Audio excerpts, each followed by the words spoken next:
Hey there, it's Rachel from All About the House. In this video I'm going to do a flick through of the Plum Paper Me Planner.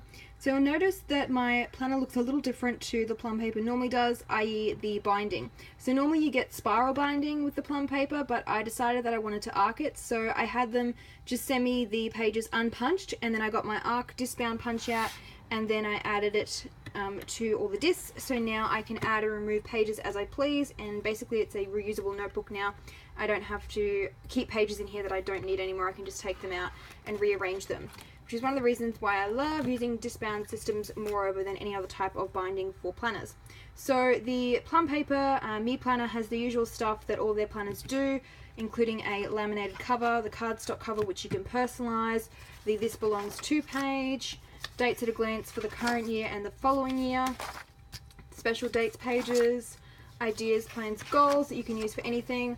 I opted to put these at the front of my notebook, but because I have punched it with the arc disc, I can pull pages out and I can move it to the back if I wanted to and rearrange it. So I can just pull it out and then put it back wherever I want it. So the other reason why I wanted to punch it with the disc is because I like to have notes pages and to-do list pages dispersed throughout the planner with each month rather than all at the end, because I use it for things like brain dumping for the month before I allocate things. So it's just annoying if I have that at the back of the planner and then have to keep flicking forward all the time. So I like that I can arrange it however I want. So with the planner, it has the tabs in lots of pretty colors. This one is the 18-month planner and it fit my arc, I think it's 1.5 inch discs. So it's quite fat, but if you wanted to, you could just pull the pages out if you're also punching it. Otherwise, it will be a bit of a tight fit with the coil. I have got other Plum Paper planner ones, and the coil is pretty big and it's already quite full if you have an 18-month planner. So if you do like to do full sticker week spreads, keep that in mind. There might not be enough room for that. You'll have to tear some pages out to make room.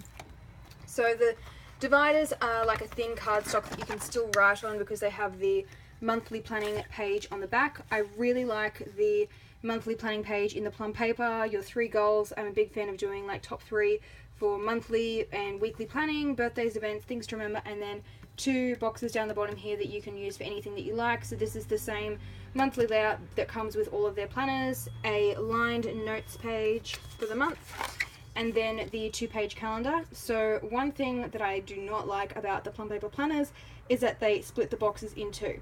I will never understand the logic of why planner companies do this. Like, seriously, just put it up the top in the top box. So whenever I use planners like this, I just white out the line and the date and I just rewrite it up the top here. The other thing that's a bit odd about the Plum Paper planner ones is they put the dates in grey of the previous month. So sometimes you'll have a page like this where it's a 2-page spread, but you've only got 2 boxes that you need to use for planning. So it will sort of repeat it. So to better explain what I mean, let's go to August. And we go to that weekly view. See how it's got the 31st of July here, but if you go back to the July view, it will also have the 31st. So keep that in mind. It's kind of a weird layout. See, we've got the 31st and then all these pages, so kind of like pick and choose which space you want to plan it on. I would personally just go into August because then you can have your whole week rather than flipping back and forth. So it's one of the weird quirks of the Plum Paper planner ones. Let's go into the weekly views. So I really like this layout for how many boxes it has per day. I'm trying 52 different planners this year, and I'm finding that I'm gravitating more towards planners that have like separated sections for each day, but not in a vertical format. So this one, it's kind of a cross between a vertical and a horizontal because it's got the lines that you can write on, but it's got a fair bit of space that you can use for each task. It's not like really bunched up and crammed all together. I really like it. You just look at your whole week straight across, everything's in the same spot, because when I do use vertical planners, I tend to like put meal planning and keep it all in a line here, not go, okay, meal planning down here and then up there and trying to like fit stuff in. I like that it's already sectioned off for you. The spaces to write your categories is rather small, so when I use this, I'm intending to just put the key down the bottom here and just color it in, or put a highlighter there and have my color key down the bottom in the notes box. I've got a checklist on the side that you can put anything you like. They don't put the title in for you, which is good, so you could do like cleaning, blog maintenance tasks, whatever you wanted to do, events, birthdays, etc. The dates at a glance calendar, to be honest, I think is a bit of a waste because you've got the monthly spread back here. Up to you though if you wanted to use it, if you wanted to like circle birthdays or events. The weekly view starts on a Monday, but the monthly view starts on, I think it starts on a Sunday. Yeah, it starts on a Sunday. So to me, that's kind of a weird quirk. Like, why wouldn't you have the month and the week starting on the same date? But you would be surprised how many planner companies actually don't do that. They will split it, which is really weird to me. The other thing with, because I've arced it, see how I've got all this space here, so when I write it's not going to be super crammed, and I can also rotate it back so it's completely flat. So nice and flat and smooth to write on, and my hand won't be getting in the way when I'm writing. I'm right-handed when I'm trying to write in the planner, because these discs are not like so big. They actually fit the size of the planner pretty well. So this layout continues throughout the whole planner, and very functional space. So for the 7 categories, I'm intending to use it for blogging, meal planning, cleaning, personal, like most important task, blogging tasks, and then I might just have like an odds and ends section, or if I'm working on a new product for the shop, the workflow stuff, so like create the images, create planner pages 10 to 20 or whatever I'm working on, etc. So as for the colors, they've got all different colors for each month.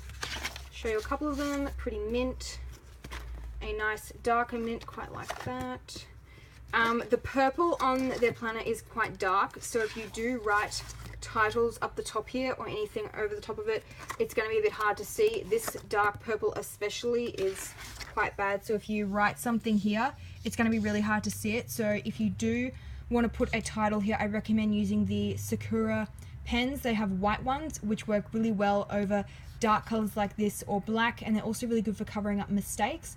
I'll include the link below to the pens. It's not a sponsored post or anything, not a sponsored video. I just really like those pens for covering up mistakes. The other thing to note is it's got the holidays pre-printed, and that's pretty much it. I'll show you a couple more of the colors. Just a very simple functional planner, and at a good price point too. If you're looking for a similar alternative, if this one is sort of a layout that you like but the colors or something's just not quite floating your boat, go with the Limelight. They have a similar one, and I've also converted the Erin Condren lesson planner. This page just came out, I'll put that back in afterwards. I've also converted the Erin Condren lesson planner into a weekly planner, and I'll include the link below if you did want to check out my blog post where I used that this year for planning. So then it just repeats again because it's an 18-month planner with the green and the purple, etc. So I'm really impressed with this planner, and I love it even more because I have put it in the arc discs. I'll include a link below to the video that I did showing how I did that as well. You could use the Happy Planner punch if you have that, but just note that the laminate of the cover is quite thick, and I have read that it has broken people's Happy Planners when they've tried to punch laminate.